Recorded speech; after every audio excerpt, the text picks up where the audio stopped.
Olá pessoal, bem-vindos à TV Galáctica. Você está entrando no programa Conexão X. Eu sou Cris de Pascoal. Estou aqui com a doutora Silvana Elau. Ela é diretora da Neolíder, ela é coach, ela é mestre em psicologia e ela vai dar muitas dicas legais pra gente. A pauta que eu pedi hoje para ela foi o seguinte: desaprender para aprender. Explica para o pessoal por que a gente tem que desaprender para aprender, Silvana. Ok, o que acontece? Todo o processo que nós temos de aprendizado, ele vem desde a mais tenra infância. Então, o que acontece?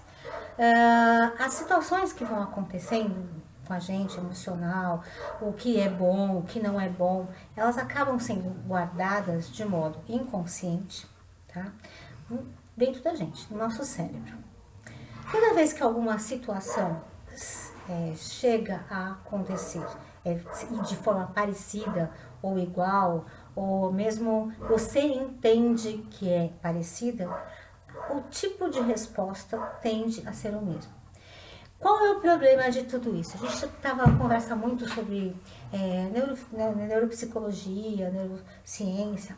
Então, tem um autor chamado Antônio Damasio. Ele trabalha muito com essa questão de você gravar as emoções, as situações emocionais no seu cérebro. Então, você pode ter a glória refletida e a culpa por associação. O que significa isso? Interessante. Então, ela é assim: quando existe alguma situação que você passa, que gera prazer, né, coisas que você se sente bem, confortável, você grava no seu cérebro como: olha, essa minha ação funciona nessa circunstância. Quando você já tem um problema em que você vai passar, que não é legal para você, você se sentiu desconfortável, gerou desprazer, você guarda no seu cérebro como: olha, toda essa situação é perigosa, eu corro risco. Interessante. Eu corro risco, eu não posso passar nem de perto por isso, porque eu posso ser aniquilado por alguma coisa. Bem, então isso fica de modo inconsciente e você começa a jogar as informações, os inputs emocionais no seu cérebro, muitas vezes sem ter o ato reflexivo, né? Que a gente acaba sendo mais impulsivo do que outras coisas. Então, existe uma condição chamada reforço ou automatismo cerebral. O que é esse automatismo cerebral? É que quando você, à medida que você faz as mesmas respostas, tanto para condição de prazer quanto de desprazer, aquele lado cerebral seu vai sendo sempre enviado pelo mesmo trajeto. Você não tem outro tipo de ação cerebral, neuronal, para buscar novas soluções. Então, você fica sempre no automático, chamamos de automatismo, que é o inverso da flexibilidade mental.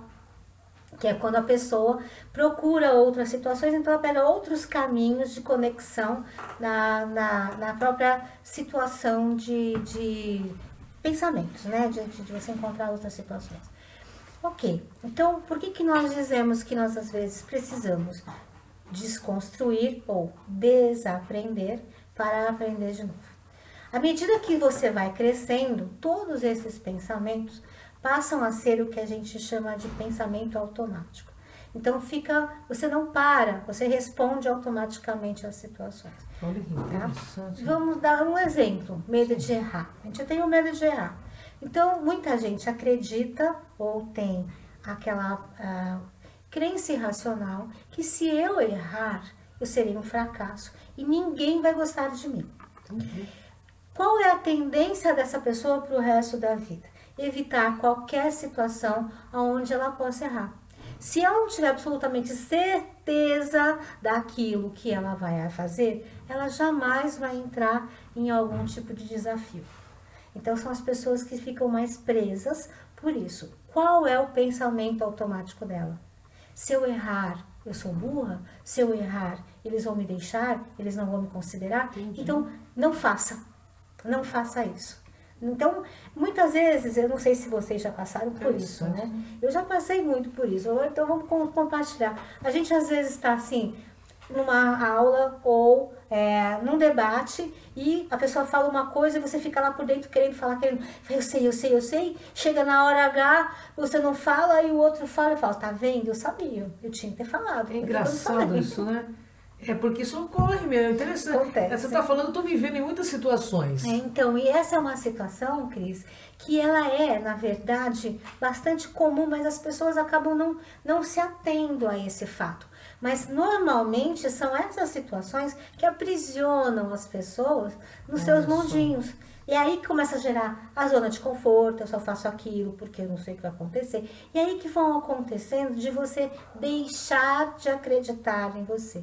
Porque se você não age, então você não tem como perceber o quanto você tem de probabilidade, qual é a probabilidade que você tem de sucesso. Então você acaba tendo mais baixa autorreferência, baixa autoconfiança, por consequência, baixa autoestima.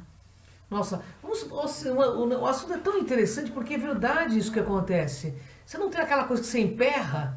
Todo mundo tem, eu sei, eu tenho, eu estou me vendo aqui nessa pauta, olha que interessante. Silvana, vamos falar das relações, então, relação emocional, como funciona isso? Eu não entendi bem a sua pergunta. Então, a pessoa emperra em determinada coisa que acontece, que seja negativo, e no positivo não, tá tudo certo. O cérebro falou o quê? Não, o positivo também é sim. Também? Veja bem, vou dar um exemplo, tá? Vou dar um exemplo que eu costumo dar para não pegar mal para ninguém, tá? Então vamos lá, eu não tô pegando passo de ninguém. Vamos supor que quando você era criança ou adolescente, tudo que você ouvia quando estava perto das pessoas, da sua família, na escola, né? É que toda vez que você concordava com tudo, você é legal. Então, você vai criar na sua cabeça que se você não disser não para ninguém, você vai ser amado, vai ser aceito, vai ser bem-quisto no grupo. O que vai gerar para essa pessoa? Conflito, né? Então, ela foi aceita, porque ela era boazinha, mas uma pessoa bacana, conflito, só que ela não vai conseguir dizer não para o resto da vida. E quem não sabe ouvir não sabe dizer não, também não sabe ouvir não. Esse é fato. Então, qual que é o problema? Isso é uma coisa que foi uma glória refletida, ela não passou por nenhuma situação de desprazer, porém, ela se aprisionou emocionalmente na crença de que ela precisa fazer tudo o que os outros querem. Então, tem muita gente que faz isso. E não consegue dizer as coisas, porque o que os outros vão pensar? Né? Não conseguem fazer o que precisa ser feito, porque e se eu fizer a coisa e ele não gostar? Entende? Então, essas são os maiores travões que a gente tem do nosso aprendizado nesse tipo de relação, nesse tipo de situação emocional. E é um sofrimento para quem tem isso, porque ela se sente como se fosse uma outra pessoa. Então, normalmente, não é de praxe, ela cria um personagem, uma persona diferente daquilo que ela é. Então, ocorre um distanciamento entre o seu ser e o seu estar. A sua essência e o que você comporta, o que você faz, o que você age. Então, você começa a duvidar se o que você pensa é bom o suficiente para compartilhar. Nossa, que interessante, hein? Bastante pessoas passam por isso. Não, é verdade, eu acho que todo mundo passa por isso, né? Até o momento que você consegue, então, sair desse... Porque me parece que fica um círculo vicioso mental, não fica? Na verdade, você perde o que a gente chama de autorreferenciação. Entendi. Você perde a referência. Então, muitas vezes, a gente não são poucas as vezes que a gente percebe pessoas conosco no nosso desenvolvimento, quer seja em coaching executivo, entendeu? Não é só o life coach, não. Então, mesmo dentro da psicologia, não é nada raro a pessoa não saber quem ela é. Então, é aquela situação, o que você é? O que você gosta? A pessoa não consegue se situar. Então, a autorreferência dela é o que o outro pensa de mim. Muitas vezes eu ouço, não, as pessoas me acham legal. Ah, as pessoas te acham. E você? Olha que legal, né? As pessoas me acham legal, as pessoas falam que eu sou isso. Tá, e você fala o que de você? Essas coisas a gente pega Interessante muito. isso, hein? E as pessoas não se percebem, entende? Então, elas não têm referência. Passa a ter referência o que é dito pelo outro, o comportamento do outro, se você está ok ou não com a situação. Mesmo que aquilo que você faça não lhe faça bem. E aí começa o processo do adoecimento emocional. Porque você está em incongruência. Você não está congruente com o que você realmente é. E aí a pessoa adoece, né, Silvana? Assim, fatalmente ela começa a desacreditar de si, ela começa a deixar de existir, né?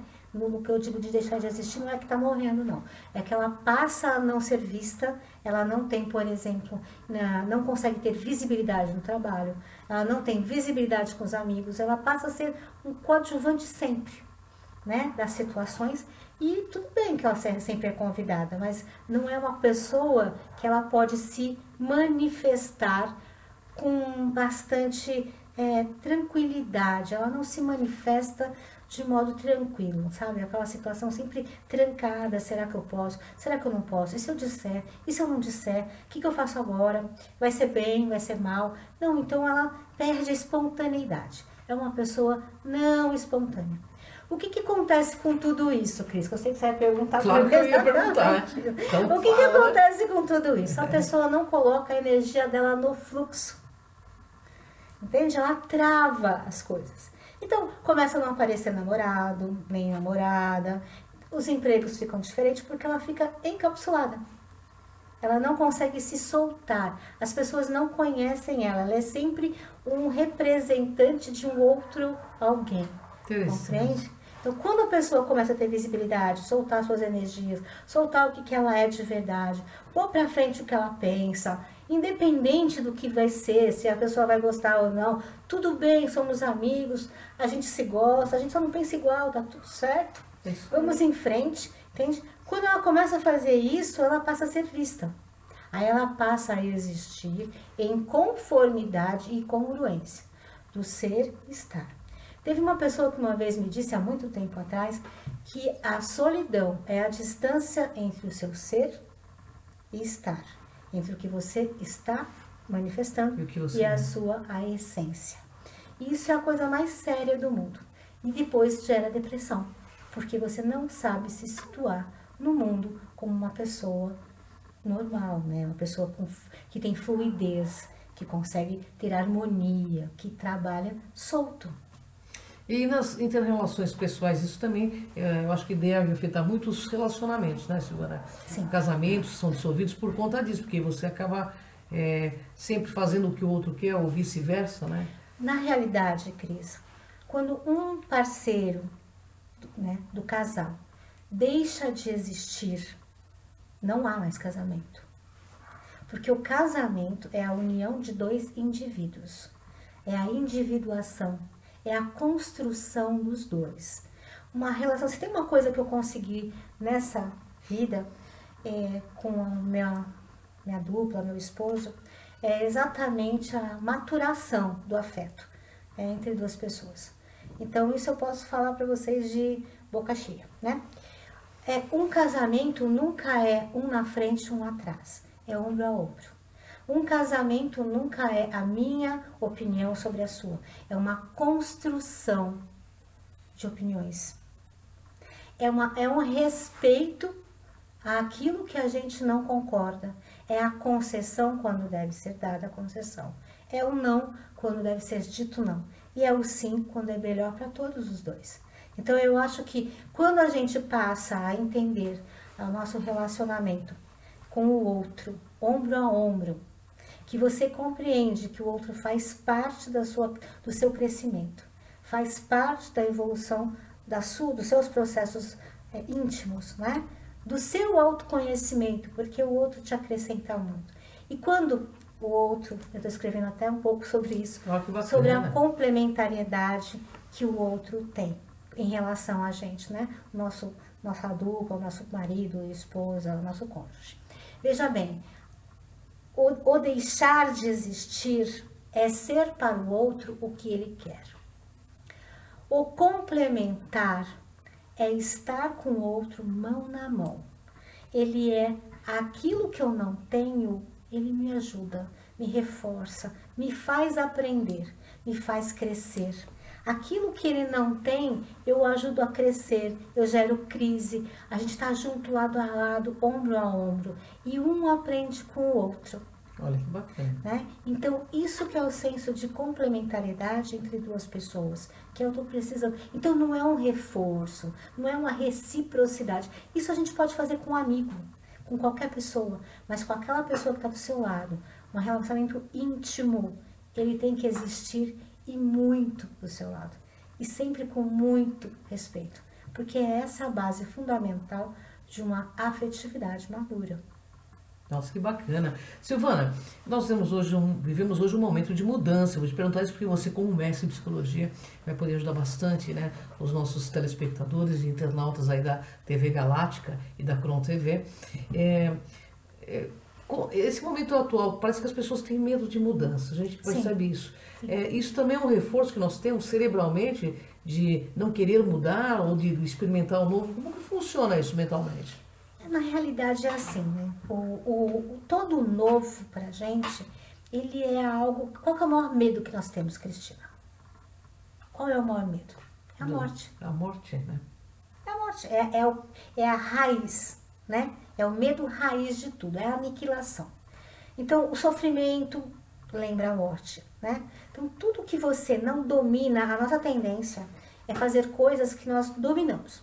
É uma tendência que nós temos. Por isso que o novo pra gente acaba ser sempre assustador, não digo, mas dá medinho, dá um medo. Por mais que é aquela tal coisa, eu brinquei outro dia com a pessoa, tá bom, você tá com medo do novo, tá? Se eu te pagar uma viagem para um cruzeiro, que você nunca andou de navio, vai dar a volta ao mundo, você vai? Ah, vou. Então, você não tem medo do novo. É verdade. Você entende? Então, não é bem isso. São situações que nos geram desconforto interno. Então, essas situações que geram desconforto, que você não sabe se vai dar conta, que você não sabe como é que vai ser o resultado, se vai ter realmente repercussões negativas para você ou não, elas são coisas que nos travam. Elas não permitem que nós vamos adiante. Então, elas nos seguram, tá? É essa que deixa a gente mais na zona de conforto. Por outro lado, qual que é o problema do autoconhecimento, que a gente fala tanto, que eu adoro, né? Faço isso. A situação é o seguinte, a gente vê que a gente não é legal. Não é bem aquilo que a gente imaginou que a gente fosse. À medida que a gente vai se estudando, vai se pesquisando, a gente percebe que nós não somos tão legais assim. Que a gente tem muita coisa para arrumar. Então, ontem mesmo eu estava com uma pessoa, ela falou, nossa, eu preciso arrumar muita coisa em mim. E eu falei, que bom que você está vendo isso. Porque já é um grande caminho. Enxergar isso é 50% de qualquer cura. Então, vamos em frente. Você está lúcido. A pessoa está lúcida.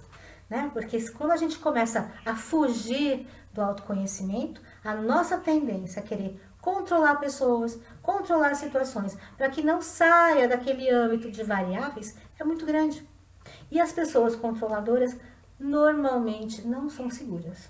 A grande maioria, ok? Então, a necessidade de controle é porque ela simplesmente não sabe o que vai ser de resultado. Então, precisa ser tudo igualzinho, todas as variáveis muito parecidas, para poder realmente ter o resultado que ela espera.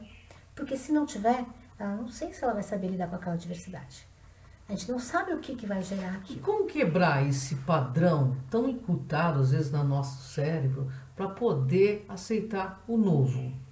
Então, essa é uma questão que dá no nosso começo. Vamos desconstruir para reconstruir. Ok, se errarmos, qual o problema? Se a gente não for bem sucedido, qual vai ser o máximo que vai acontecer? Desde que não seja a morte, a gente consegue reavaliar. Né? Desde que não seja algo muito difícil, uma coisa que vai traumatizar demais. Mas muitas das vezes os nossos monstros mentais são maiores do que as próprias situações. Entende? Então, o que eu verifico, ou com mais de 15 anos, 20 anos de trabalho nesse sentido, é que as pessoas criam as suas próprias defesas contra o autocrescimento. Por quê? Porque elas acabam tendo medo do insucesso. Elas colocam o erro, o fracasso como um insucesso total. E não é temporário, não é permanente. A gente pode se sentir mal, pode ficar mal por um tempo, mas daqui a pouco levanta, vamos em frente, dá a volta por cima, vamos continuar. Se não deu de um jeito, vamos por outro. Isso é tentar reconstruir um novo caminho mental. E falar assim, não, é possível. Né? Agora, qual que é o outro problema que eu vejo aí nos nossos processos de desafio? A gente quer mudar de 0 para 100. Entendi. Não existe isso. A gente tem que ter um processo de maturação, né? Mesmo das ideias, a reflexão. Então, se eu mudar de 0 para 1, que bacana. Já valeu, Então, né? de 1 para 2, ótimo, vamos indo. Isso que eu falo que é uma construção do aprendizado. Então, a gente não pode ser arrogante do saber. Não dá para manter isso. Nós não sabemos tudo, nós não sabemos os nossos limites. A gente é toda uma eterna conquista, né? Então, a sabedoria maior está no aprendizado. A cada momento a gente aprende. A cada momento a gente verifica que é possível qualquer tipo de mudança se houver reflexão, se houver critério de escolha, se houver planificação, objetivação, se deixar tudo claro. Enquanto a gente foge das coisas, a gente não consegue ver o problema. Nossa, que bacana que você falou, né? Ó, percebeu, pessoal? Quando a gente foge das coisas, a gente não consegue ver o problema. Tem que ter coragem para evoluir, tem coragem para se olhar de frente. E autoconhecimento é a chave. Não existe outra chave, gente. Eu pesquiso há 30 anos e é muito difícil. Eu mesmo pareço uma sonda psíquica, mudar minha própria profundidade, viu, Silvana? Não é brincadeira. A gente é esse turbilhão, mas quando a gente percebe que o caminho é interno, a gente para de buscar fora o que está dentro também. Mas tem um outro lado que as pessoas não pensam muito. A gente tem esse lado que é o turbilhão, nós temos o lado da escuridão, mas a gente tem tanta coisa boa que só o autoconhecimento nos traz, que é uma perda de tempo, tanto sofrimento. A gente tem tendência a olhar só para o negativo, ou achar que o negativo é muito ruim demais. Não é assim. O negativo é só um tempo, é o tempo da transformação, é o tempo que a gente tem para modificação. Agora, o que a gente percebe de positivo em nós é que nos fortalece e nos dá a convicção que a gente vai conseguir mudar qualquer coisa na nossa vida. E que é só uma questão de tempo. Só uma questão de aprendizagem, maturação e implementação. É o tempo que a gente precisa. Porque todos nós temos condições de mudar qualquer situação. E é por isso que dizem, né, Silvana? Se você não muda nada que tem em volta também. Se você não muda aqui, você não muda nada que tem em volta, né? Depende de nós muita coisa. E a gente tem que ter coragem para poder mudar, né? Tem uma frase que eu adoro, né, do Gabriel Pensador. Muda que quando a gente muda, o mundo muda com a gente. E é verdade. E é assim que acontece. A gente às vezes está fazendo a questão do coaching, a questão da sessão, aí da psicologia. Aí a pessoa fala assim, nossa, a pessoa mudou tanto comigo. Eu falei, já parou pra pensar que foi você que mudou com ela? É verdade. Porque quando você muda, a pessoa te vê diferente. Aí se a pessoa não consegue fazer a atualização da tua autoimagem, você vai fazer. Com o tempo você muda. Todos nós conseguimos atualizar.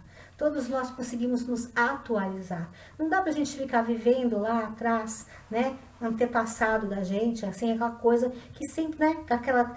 Tem muita gente que fala sobre isso, a síndrome da Gabriela, né? Eu nasci assim, eu vivi assim, você sempre assim, e que assim seja. Não, nós temos nosso maior desafio, né? Que a gente tem agora é realmente se auto-superar a cada momento, ir em frente a cada momento, né? Conquistar os nossos espaços internos, dar credibilidade ao que nós pensamos, né? E nos construir. Então, é por isso que muito daquelas informações que nós temos cristalizadas no nosso cérebro, que nós temos hoje como convicção, elas podem ser paulatinamente destruídas.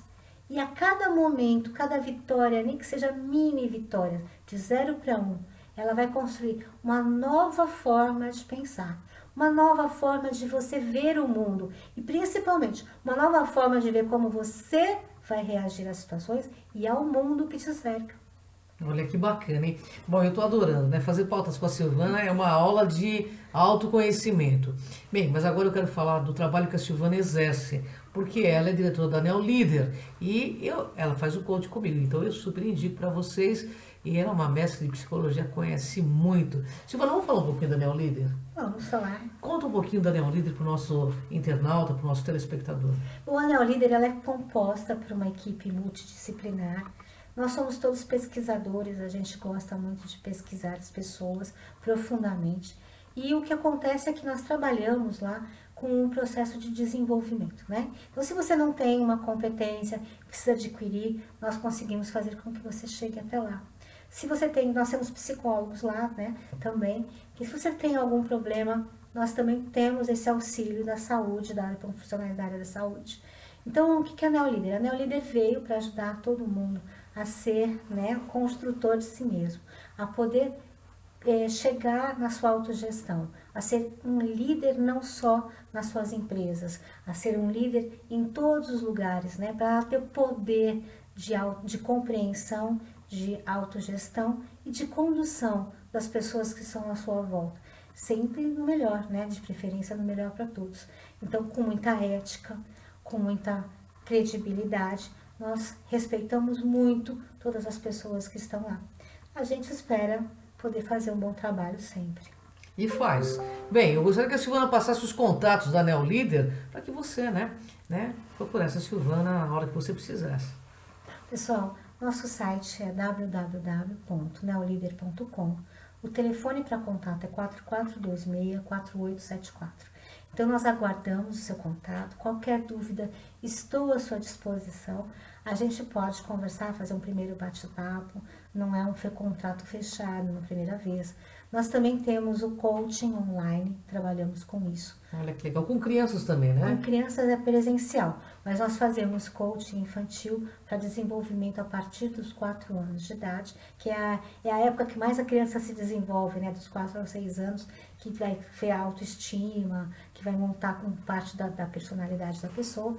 Nós estamos fazendo isso, inclusive, coaching em grupo, tá? Com o tema. Então, fica aí o convite para você nos conhecer, pesquisar um pouquinho mais sobre a gente. Fiquem à vontade para fazer as perguntas. Bem, eu sou fã dela, tá? Eu sou fã da Neolíder e conheço a Neolíder há mais de 20 anos. Bem, pessoal, gratidão, Silvana, uma honra enorme estar contigo. Muito obrigada, Cris. Muito obrigada por a compartilhar vocês. tanto conhecimento. Pessoal, Para mim é uma honra. autoconhecimento é libertador, tá? Então, vem com a gente aqui na Conexão X e na Neolíder nessa jornada. Vem com a gente. Até a Obrigada, próxima. pessoal. Até a próxima.